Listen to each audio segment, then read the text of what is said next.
Welcome to the Fantasy Throwdown Podcast, bringing you the latest updates from the world of sports, gambling, and pop culture. Because you can't have a show without hot takes or a Tiger King meme these days. Know what I'm saying?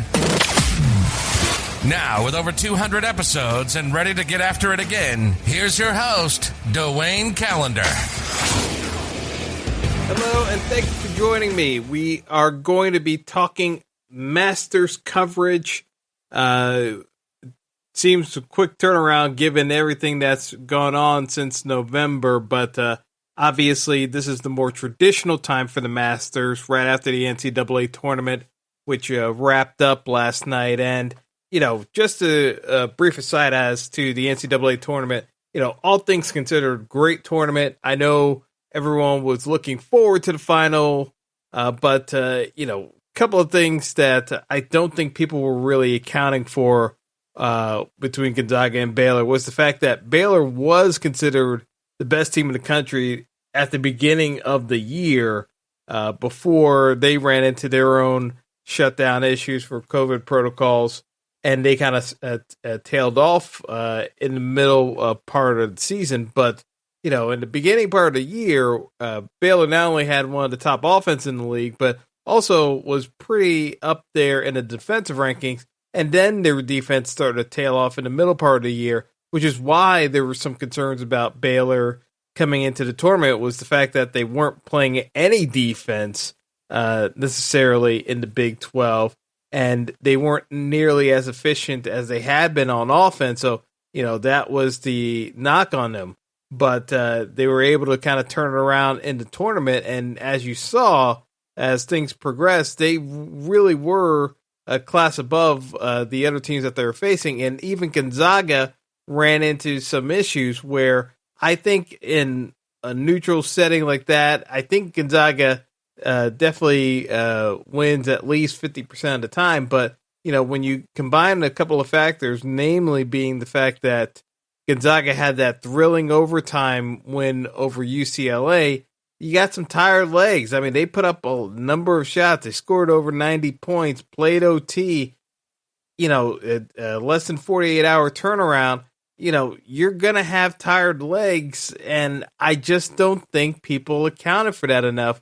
And the betting lines, you know, having Gonzaga favored by 4.5, you know, I didn't agree with it. I just didn't want to go too aggressively on that game, so I wasn't taking that much action on it. But I definitely felt as though the line really, you know, was giving a little bit too much respect to Gonzaga on the body of their work, rather than what we actually saw is the fact that they had a very grueling game in the Final Four, whereas Baylor cruised in the final in their matchup against Houston, had fresh legs, and, you know, on a team composition standpoint, was just as good, if not better than Gonzaga. You know, that's on a neutral court. That makes it very hard to take Gonzaga as a favorite there. That was more of a dog position, but, you know, you try not to side against the undefeated team in the championship game. So, you know, I could see where the public money was coming in on Gonzaga, but, you know, realistically, there was opportunity there if you wanted to side with Baylor to be had, in my opinion. But overall, fantastic tournament. You know, given everything that the NCAA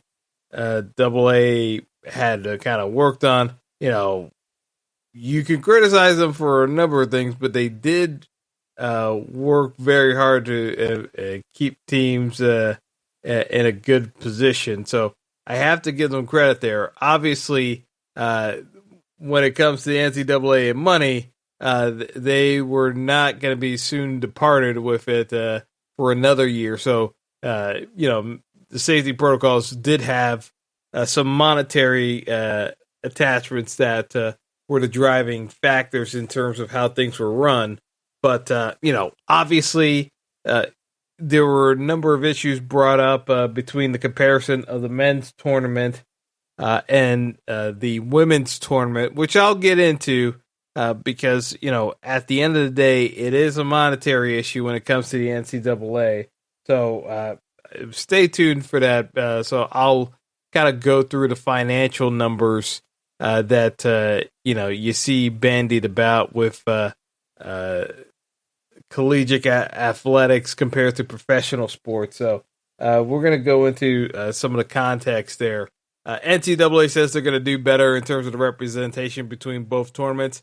I have high doubts about that. But as I said, stay tuned for that. We'll have some more coverage on that in a future episode. So without much further ado, let's get into the Masters. And, obviously we had the Masters delayed until November.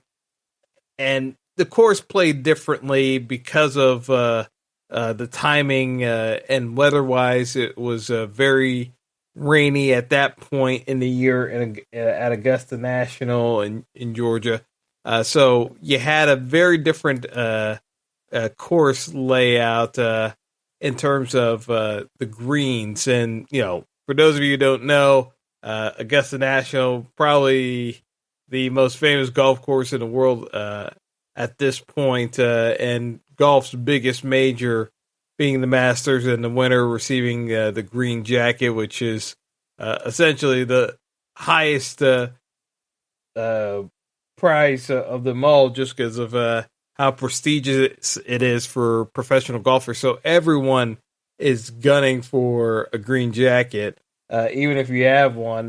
Winning multiple green jackets, I mean, that's pretty much a lock for Hall of Fame stats for a golfer, but even getting one is a tremendous career accomplishment. So, it's a long course. It's 7,400 yards in total. Par 72. The course does not change. It is very tricky. You've got a number of areas where the greens can play very fast. That was not the case in November because of the weather and the rain. It definitely played much slower. As much as they can dry out the golf course, it was very, the weather conditions just made it a very different golf course, which kind of made it more of a Bombers golf course. So the defending champion this year is Dustin Johnson. Obviously he won it in November. In terms of Dustin Johnson's game right now, it's not in a good spot, to be honest. He's struggled in the last couple of months to kind of regain his normal form. And, pricing wise, he's basically at the top of the tier on both Draftkings and Fanduel. He's 11,500 on Draftkings, over 12,000 on Fanduel. And,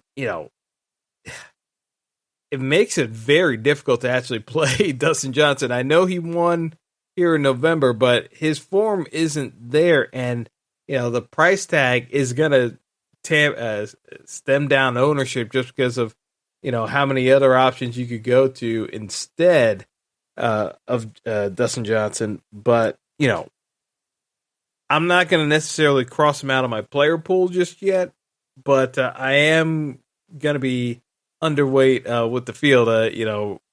Some of the projections for his ownership is going to be near 15%, and I just can't see myself playing. I'm going to be mass entering tournaments and, give him overall player exposures. I just can't see myself rostering that many lineups that has Dustin Johnson at that price tag in there.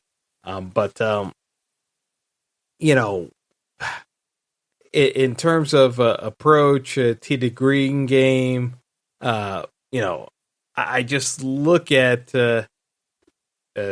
some of the golfers that would be able to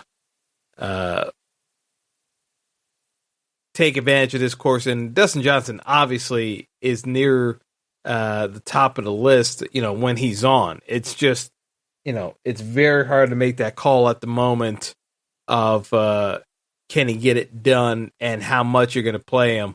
Like I said, I think I'm going to end up being underweight, but I wouldn't be outright taking him out of my player pool just yet. Next player that is going to be interesting to talk about here is Jon Rahm. Everything in Jon Rahm's game sets up for a great week at Augusta.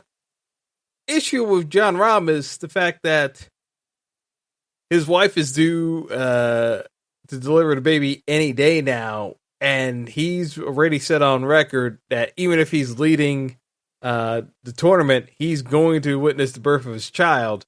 So the narrative here is, he could be doing great, but the baby's coming, and he's going to be out of there. So as great as his off the tee game can be and his putting can be, it's a very risky proposition playing Jon Rahm at the moment. 11,000 on DraftKings, 11,700 on FanDuel. Obviously, if you're doing DFS scoring, you need your golfer to A, make the cut, but B, finish out the week, to be in any serious contention. And, the Rahm news is you're really rolling the dice there that his game's going to hold up. He's not going to be distracted. Again, this is all outside forces. On a normal Masters tournament, Rahm is a fantastic play, no matter the price tag. Given his current form, his performance should be well up there. I mean, he's finished inside the top 10 his last 3 visits to Augusta. So again, there's nothing wrong with Rahm outside of we just don't know personally if he's going to be able to be invested this entire week. And, that's where the concern lies with Rahm. So we'll see how his ownership plays out as we head into Thursday. But, Thursday morning when lineups lock. But I would not be surprised to see Rahm, really start coming down in ownership because as of right now, he's over 25, expect to be over 25% owned in lineups. Maybe folks are willing to risk, roll the dice or just didn't know about the baby news. But there carries a lot more risk with Rahm than what his ownership estimates would indicate. Bryson DeChambeau, 10,800 on DraftKings, 11,900 on FanDuel. Listen, with Bryson, he won the Players Championship. He won the Arnold Palmer. He won the U.S. Open last season. Bryson has just been on a tear this past year. With Bryson, it's all about the driver game and how far he can hit the boomstick. It's really that simple. With Bryson, obviously he's going to,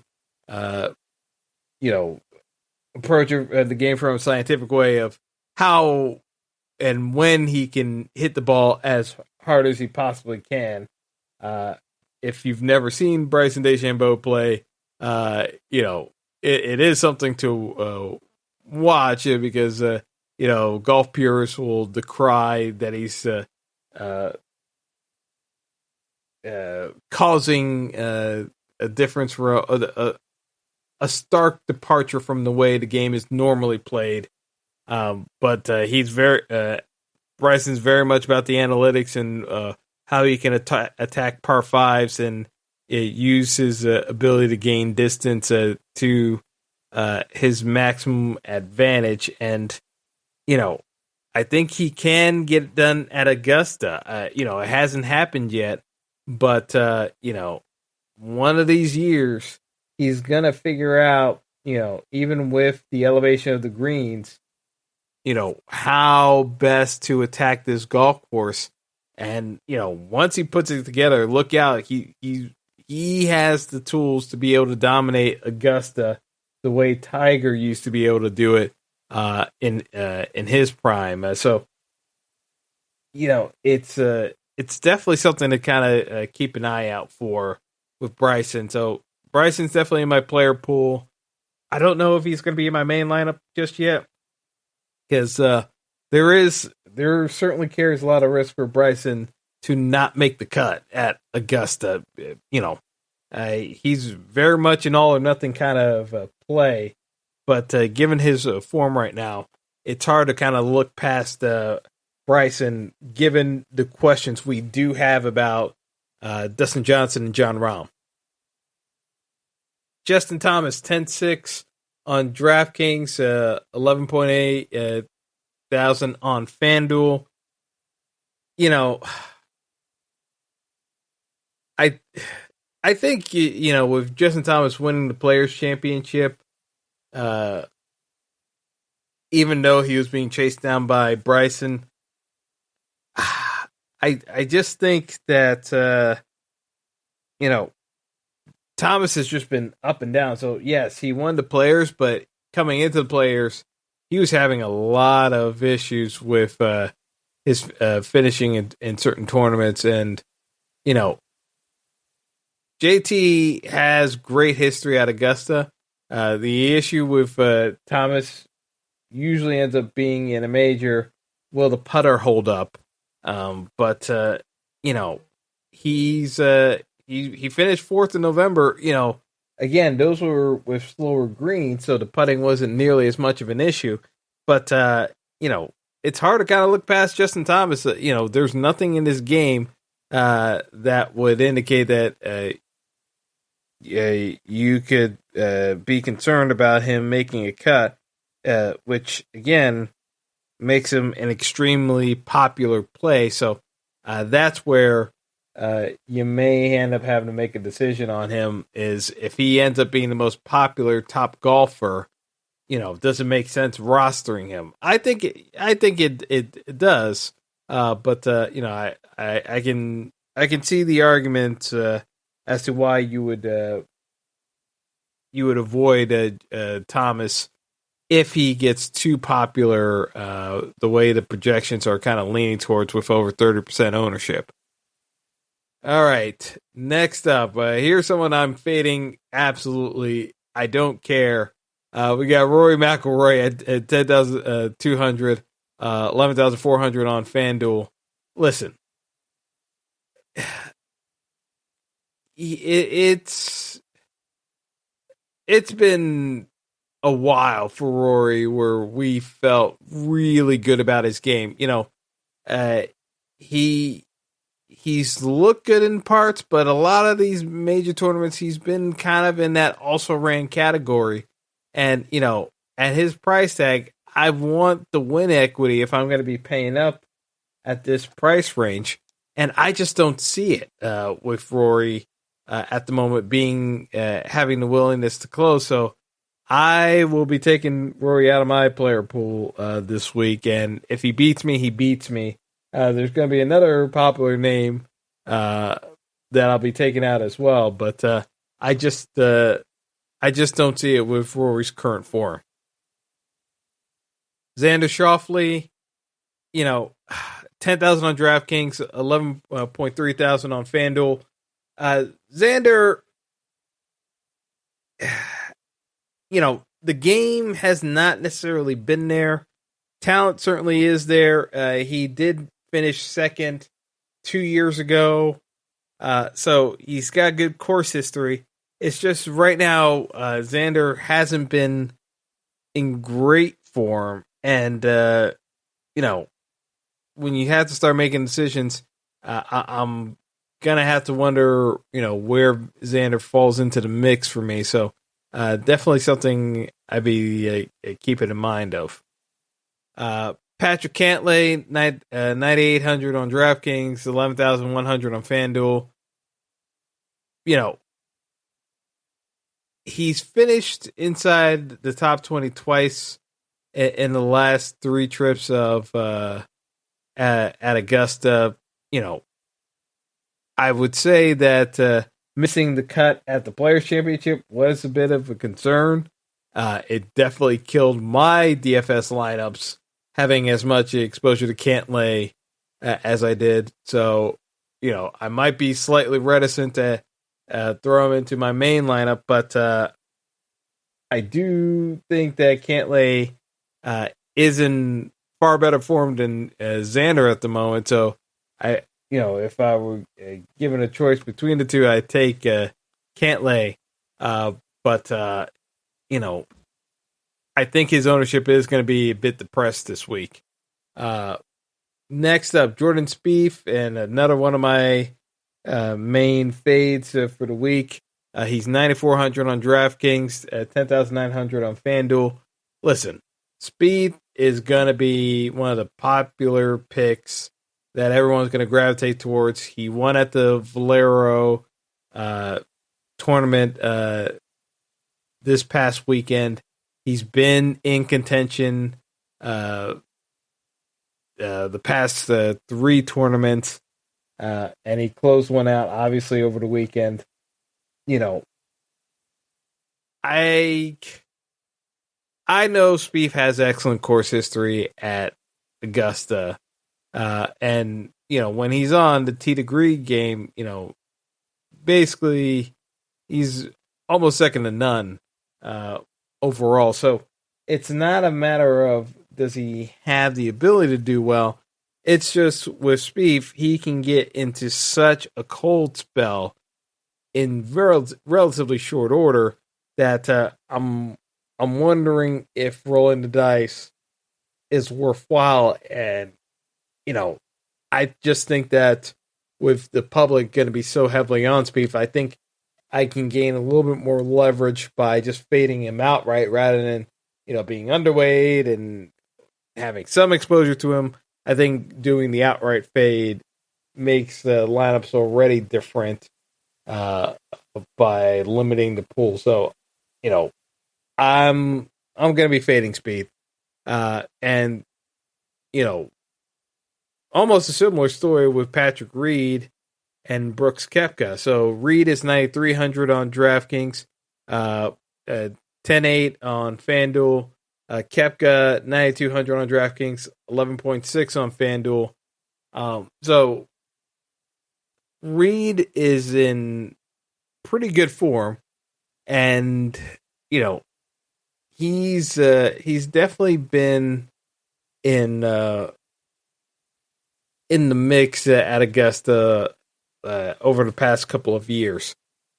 So with Reed's game, it's a lot of just mechanics wise. If he's in good form, you should feel fine about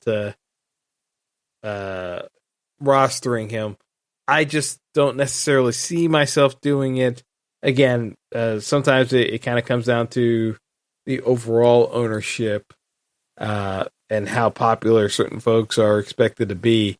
And with his win, I definitely expect Spieth to be amongst the most owned golfers in general and kind of go from there. So, want to get a little bit different from the rest of the pack. And so I'll be kind of leaning towards cutting out Reed entirely.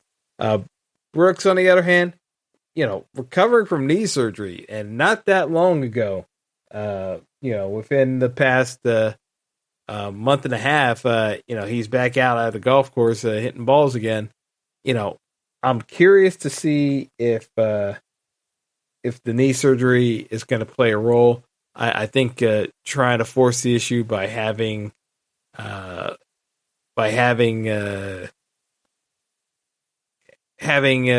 in your lineup, if you're going to play Koepka, you're going to have countermeasures and pivot towards if things look as though he can't complete the tournament. Obviously your overall tournament lineup would be dead with a withdrawal, but even with trying to win a tournament, you don't know how much practice time he's gotten. So it makes it a bit of a tough call. I think it's either you're going to be, 15 to 20% ownership in your player pool with Brooks, or you don't play him at all. I just feel as though you're going to need to be a little bit more aggressive, especially for the Millie Maker tournament, playing Brooks. I don't have a problem with that at all, but just be prepared to get questioned about the status of Brooks Koepka throughout the week. So I would say, you don't have to cross him out of your player pool, but be very cautious that it could blow up on you. So, you just got to be prepared of how many lineups you're willing to have die because of Brooks withdrawing from the contest. Tony Finau, 9,100 on DraftKings, 10-7 on FanDuel. Finau has played extremely well at the Masters. I know I keep saying that with these top guys, but that's why they're in the top tier range, because of how well they've been able to perform over the last couple of years. And, with Finau, it just kind of comes down to, if he's in position to win a tournament, will he actually show the mettle and the resolve to get it done? It's a reasonable question to ask, because we've seen Tony come up short in round 4 when he's got championship aspirations on line. So curious to see how Finau pans out, but his tee to green game is elite, and I am still not sure whether or not I'm going to be that heavily on Finau this week, but he's definitely in consideration for the player pool. Webb Simpson, 9,000 on DraftKings, 10-5 on FanDuel. Missed the cut at the Players Championship, but last 3 trips to Augusta, tied for 10th, tied for 5th, and tied for 20th. So you have a case where golfer wants to play. There's a prepared stance on Webb that he can compete in tournaments where you don't have all the big names out there. But when it comes to larger, more prestigious tournaments like this, which is a major, and others, you're just not getting that same kind of lift as you would with some of these other more expensive golfers that have won more consistently against excellent competition. So that's the concern about Webb is, he may be an also-ran, but not necessarily a serious contender to win the tournament. And to kind of cap off the elite pricing tier, we've got Colin Morikawa, 9,600 on DraftKings. FanDuel pricing at just over 11,000. I have a tough time going with Colin just because, recent form hasn't been the best. But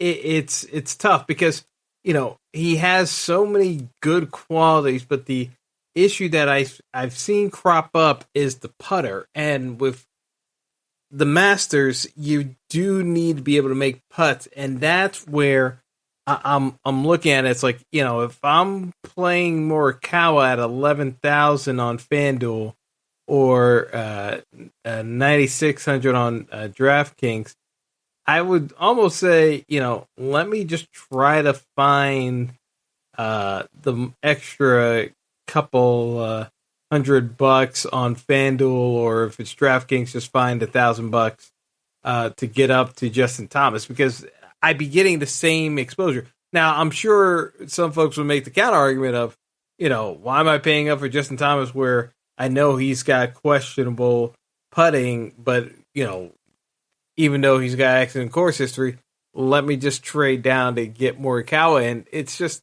again, I kind of value the course history and kind of knowing where some of the breaks are versus just pure skill set alone. So Morikawa, I'm also going to be taking out of my player pool. Next up in this next round of pricing tiers, so about 9,000 and below type of players. It's going to be headlined by Lee Westwood, whom is an automatic fade for me. Westwood, yes, he has course history at Augusta, but man, Westwood really until the last 2 months had been in terrible form. I know he's on incredible hot streak, but I don't see it continuing through the Masters. I think it's already reached that point where his game, he's still trying to figure it out again after everything clicked. So I'm just not going to be on Westwood this week. Same for Tyrrell Hatton.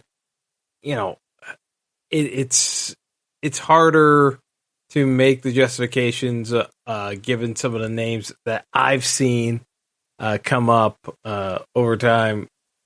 I just don't necessarily see the value going with Hatton at 8,900 on DraftKings. There just doesn't seem to be any worthwhile reason. It's a little bit more of a reasonable play on FanDuel at 10-4 if you want to get off of Webb Simpson kind of territory, but I just don't see the value in Hatton this week either. So I definitely see those two not being in my player pool. Victor Hovland, has course history here, played as an amateur, and, has been in great form this year. This is more of a all-around play as opposed to Morikawa, which is more let's try to win the tournament type of pick. Hovland, definitely has potential to win a pick. He's 50. He's actually 35-1 odds to win the tournament. So he definitely has the backing of Vegas. It's just a matter of, I think it's kind of a case of, you're going to get a decent placement, a good shot selection, but not necessarily this is going to be the year where he puts it all together for an entire course to take down a major. So not necessarily going to be cutting Hovland out completely, but definitely going to be underweight on him. Sanjay M, 8,600 on DraftKings, 10,000 on FanDuel. It is tempting to play him based off of what he did in November, but I'm not going there. It was a different course. This is going to rely far more on putting. I don't necessarily see it with Sanjay. It's possible. I'm not going to put it past the guy given his talent, but I'm just don't think that's necessarily this is the best spot for him. Daniel Berger, 8,500 on DraftKings, 10-3 on FanDuel. Top 10 finish at the Players, has made the cut at all three of his appearances. Definitely a cheaper option of what you'd be looking for in Webb Simpson. So in the player pool, it's just the biggest question would be, can he win a major? But it's not necessarily adverse to have him in your lineups, in my opinion. I think he's going to be able to put up solid numbers across the board. Next up, Hideki Matsuyama. Hideki has not played well this year. It's no secret. He's been up and down. I missed Scotty Scheffler as well. I'll circle back with Scotty. But Hideki, ownership's going to be down, price is down. This seems like in a large field tournament. So if you're playing the Millie Maker, and you're playing, 20 plus, 30 plus lineups, having exposure to Hideki makes a ton of sense. I'm just not sold on him being in my main lineup, but so likely be underweight on him, but it definitely makes a ton of sense as a GPP target. Scotty Scheffler, good player, excellent form. No complaints about him. I think this is definitely a good spot to roster him. 8,400 on DraftKings. He's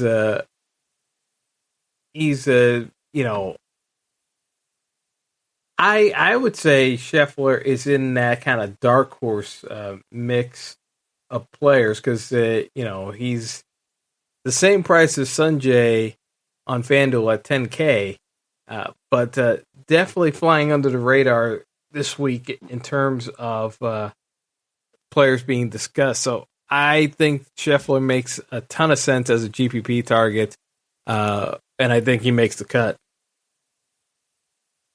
Cameron Smith, 8,200 DraftKings, 9,900 on FanDuel. 50-1 odds. He has been playing great in terms of last couple of events. In his last couple of appearances, he's finished in the top 5 twice. So 2 top 5 finishes in the last 3 appearances at Augusta. I think he's going to be in the mix. I really don't have any qualms about playing Cameron Smith this week. He played tremendously in November. Won me quite a bit of money by his play, to be honest. It's just, I think he, again, is well suited for the course. I don't think putting is necessarily going to be an issue for him. So, if you're looking, consider it a GPP lineup, but definitely have your exposure to Cameron Smith in there. And I would also throw in Matthew Fitzpatrick's name into the mix at 8,100 on DraftKings and 10,100 on FanDuel. Mainly because, again, excellent form this year. And Fitzpatrick has made his last 5 cuts at Augusta. There's just nothing wrong with his game.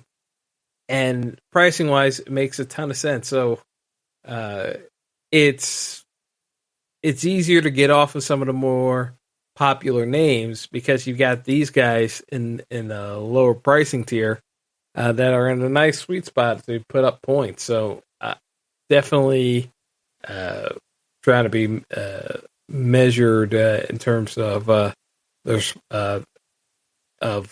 I feel about some of these guys, but I definitely feel as though the optimal lineup is going to have someone in this range, probably 2 to 3 players in this range to make it work from an optimal standpoint. So we'll see how it plays out, but I definitely think it's a real approach.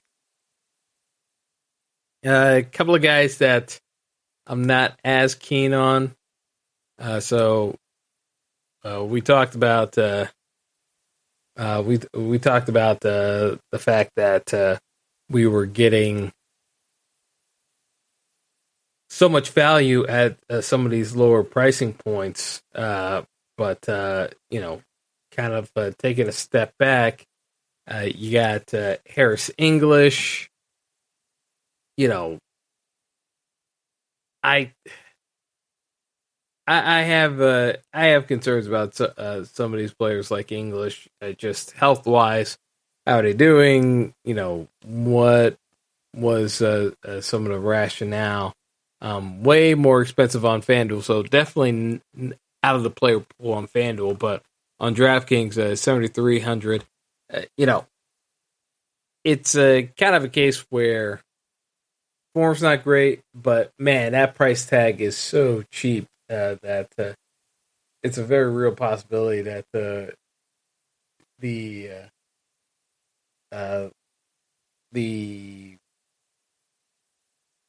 pricing tiers can be widely different. But in terms of his game, though, Harris English should work out, but I worry about the injury by the time he gets ready to play.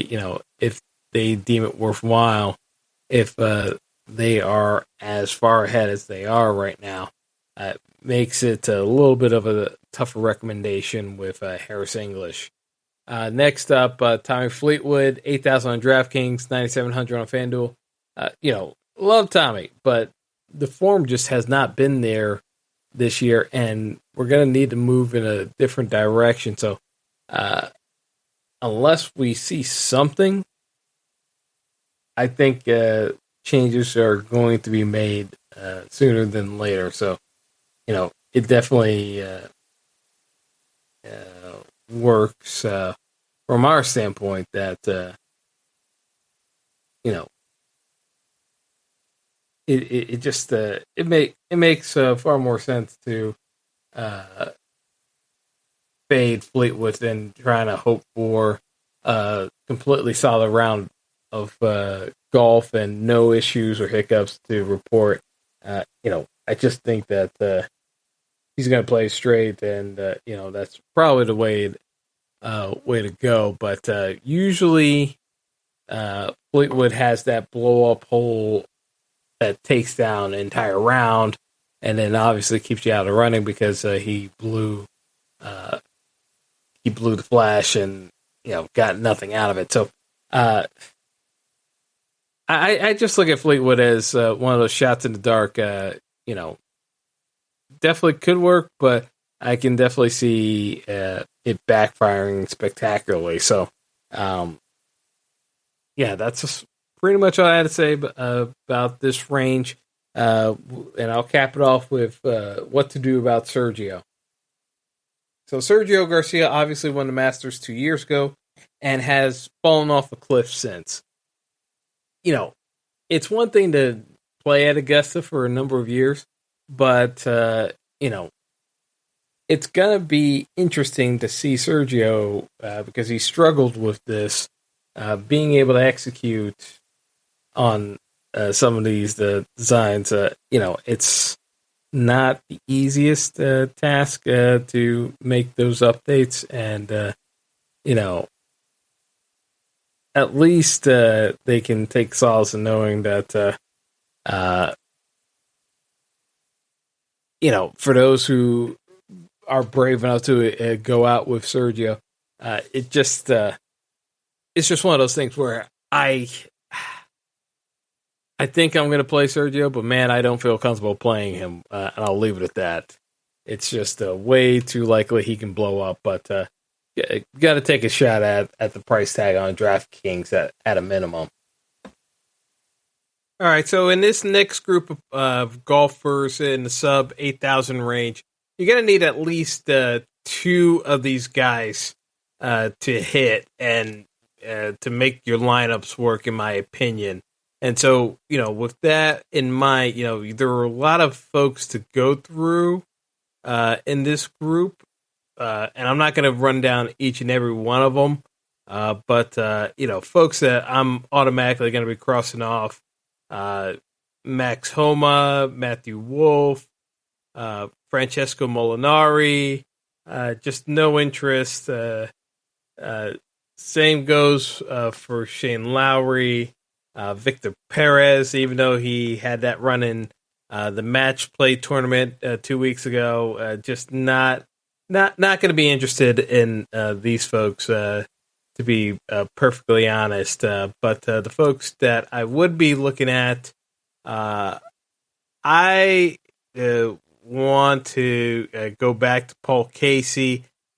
Yes, he's burned me multiple times, but still, Paul Casey has 3 top 6 finishes here at Augusta. You know, in his last couple of events, he's in good form. He's had all top 10 finishes. He's been solid, to be perfectly honest, for 2021. Obviously, the match play didn't work out, but, that's a very different format than tournament. So I think Paul Casey really should be a staple in most lineups, and it makes a ton of sense. Adam Scott, I don't have interest in. I know the course history favors him. I'll probably be a little bit underweight on Scott. He's a former winner of the Masters, so you can't discount that. But definitely going to be not looking to go too heavy on Scott. He's projected to be about 10% ownership, but not exactly feeling great about it.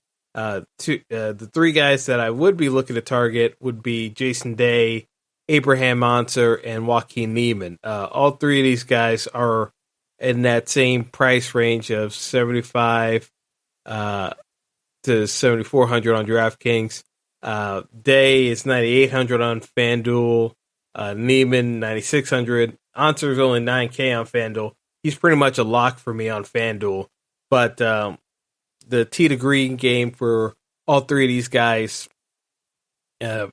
work out quite well. Strokes gained on approach. All the stats favor these 3 players. So, along with Casey, I'm probably going to have one of these 3 in the majority of my main build. I don't really see myself going too far outside the well in that regard, just because of their ability to make shots and also not lose that much with the putter. I think as I said, you're likely going to have to get 2 guys in this sub 8K range, and be below 7K. I think is dicey, so it's just a couple of dart throws that I will throw out for the sub 7K range. But the dart throws would be first and foremost Brian Harman. Never gonna be a guy that's gonna put up boffo numbers, but really solid. So he's 6,800 on DraftKings, 9,100 on FanDuel. Better play for the DraftKings format. FanDuel, I'm not looking to do as much of a stars and scrubs approach on FanDuel. I think you got enough guys that are priced together that the bottom of FanDuel doesn't really do all that much this week. I think you're pretty much should be kind of sticking in that middle tier range rather than trying to go well below 9K. But Harman definitely has a nice floor. Should be fine for cash games. GPPs might not have as much enough of an upside, but solid enough play that I won't hold it against anyone that goes that route. But the guys I would be interested in for some upside in the sub 7K range would be Ryan Palmer. He's 6,500 on DraftKings, 8K on FanDuel. Number of good finishes coming into the Masters, and he's made the cut here 2 out of 3 times. At this price range, you're just throwing it out there. trying to get some salary relief and hope you make it through to the weekend and you get a top 20 finish when you're going this low. Matt Wallace, 6,400 on DraftKings, 8K on FanDuel. Again, you're hoping to try to make the cut at this price range. Matt Kuchar, 6,800, 8,800 on FanDuel. He's had 5 finishes inside the top 12 at Augusta in the past. Recent form wasn't great until he had a good run at the match play 2 weeks ago. So not as keen on Kuchar, but I can certainly understand why some folks would look in his direction. But the guy that I would be going towards, and I think he's been talked up a bit as well, looking at some of these ownership projections, would be Corey Connors at 6,900 and 8,900 on FanDuel. He's got tremendous ball striking ability. Been on a great run last couple of tournaments. In terms of tee to green, he's in the top 5, as well as approach and off the tee. His putter, which was the weak part of his game, has been has actually worked out for him. He's actually gained strokes with his putter. So realistically, he's on a hot streak right now, putting wise. So I don't really see a ton of downside with Corey Connors. And again, when you're going down this low, usually it's to try to get some salary relief to fit in more studs at the top. So I don't have any problems with going at it with that approach. And even if you're just selecting Corey Connors outright, I don't have a problem with it going in that direction. So that's where I'm going to leave it in terms of the player pool this week. But just because I know we've covered quite a lot of ground here today, but you're going to need to make some decisive decisions with your player pool this week. And my takeaways would be, you could do one pump play under 7K, but I want to go crazy over it. You should be looking at least 2 plays in this sub 8K range. And then from there on, you're going to be building out the rest of your roster accordingly from what I had discussed at the top. You're going to need to make some decisions. I'm going to be underweight on some of the top stars on tour just because you can't play everyone if realistically, even if you are playing 150 lineups, it's just not conducive long term in terms of profitability to have your player pool that large to play everyone. So gonna need to make some decisions, but hopefully this was enough to kind of point you in a decent spot to kind of come to your own decision. So I will leave it there, but hopefully we have a wonderful tournament.